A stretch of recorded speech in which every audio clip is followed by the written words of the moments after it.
Hello, everyone. I'm so excited to welcome Sonya Davis, and she is the author of A Stubborn Survivor, The Girl Who Bites Her Nails. Sonya, can you tell us a little bit about your book? My book is mainly about my life and how I grew up in a small town and how I transitioned from like childhood trauma and all of my experiences into, going to college to actually play sports. And from playing sports, how I actually got into writing books and using that kind of like as therapy. What ended up happening was once I transitioned from being a student athlete, I actually took up on a major in psychology.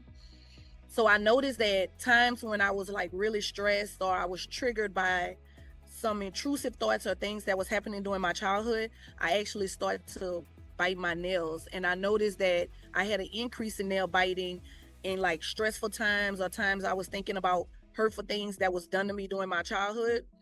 So I decided to take all of those things and those feelings and those emotions that I was feeling, and I actually decided to put it in a book. So the book is actually about my life, me being a stubborn survivor, meaning stubborn like things going against me in life and me trying to go against the things that is resisting, fighting through them.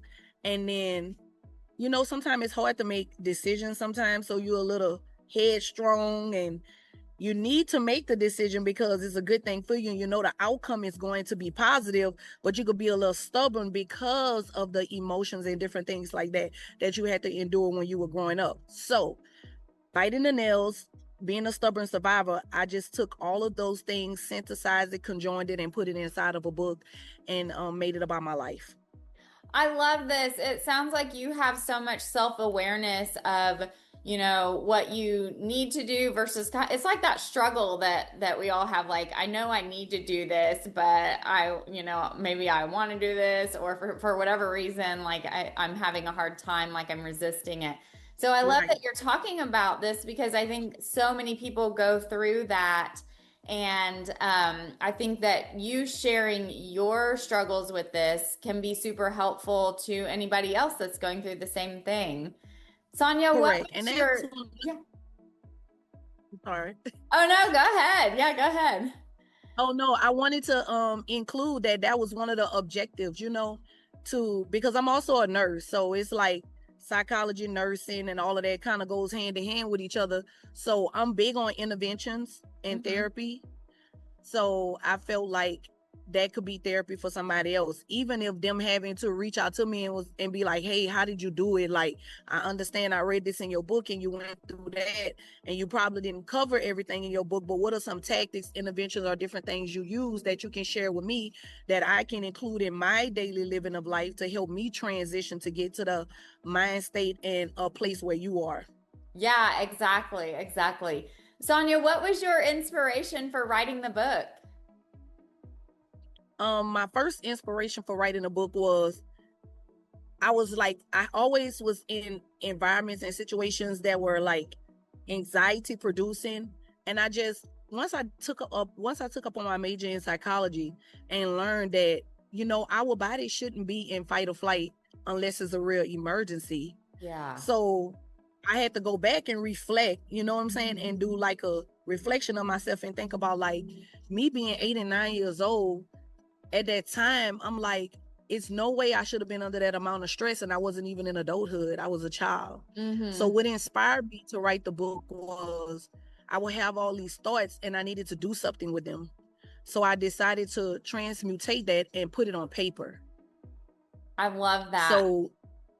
So my childhood life and me trying to figure out a productive, conducive way to deal with my thoughts, Mhm. I decided to start writing. I actually started with poetry. I had a few poems published in some books. It wasn't for monetary things or nothing. It was just for like exposure. And I guess it was something that they were doing at the time. So I noticed that, okay, this is something. I'm going somewhere with it. And then after that, I decided to keep going. Well, I'm so glad you did because, like we were talking about, I think that this can help so many people. And I really like what you said about psychology and how, it's like, yeah, your body shouldn't be in fight or flight. So if that's happening to you, it's kind of like maybe let me reflect on that and, figure out why, or maybe I don't need to be in that circumstance or whatever. Um, okay, Sonia, so is there anything else you can share about the book or any messages within the book or anything about yourself? Yeah, so the structure and the format of the book, I decided to, like, sometimes I'll be talking, right?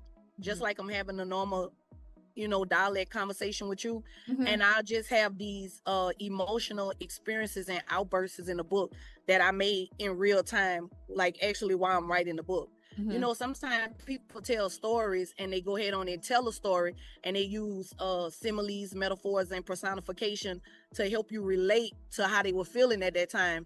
But no, I put the feeling right then and there, like in real time. Like I'm like, and then I also use things like, this is the information age now, so I use more like emojis and kind of our lingo on how we speak and communicate to make things more humorous. Mm. So I decided to do that, and then in the middle of my thoughts, if I have a quote that I'm thinking about, I just go ahead on and put it in the book after each story or experience that had been told at that time in that chapter.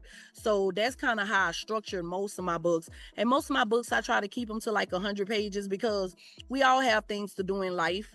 So I try to take that into consideration because I want people to read my book, hear my story, but I want to be considerate of them too, making sure that, oh, I don't want to be pressured and feel like I have to finish this book because it's so long, but I Yeah. also want to hear it too. So that's, that time sensitive thing that we have to deal with in life, our own tasks and different things like that, plus wanting to do the things we love also. Right. And then supporting your friends and stuff.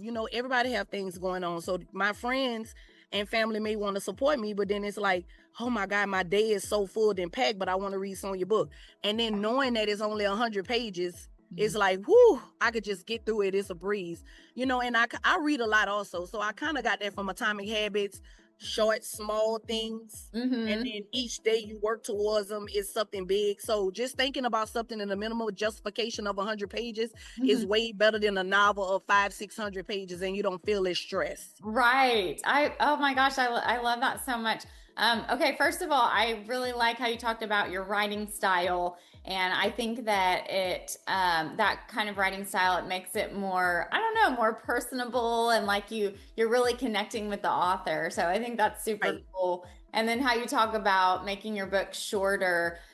Just like you said, we're all so busy nowadays. And I think that it's great because you can still get the information across, and then the readers can still read the information, but they don't have to dedicate so much time to finishing the book. So I think that's great. Thank you so much, Sonia, for You're sharing. welcome. Mm-hmm.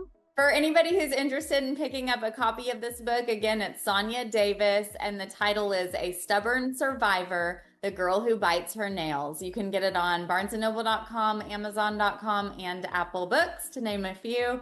Thank you for being with us today, Sonya. Thank you so much for having me.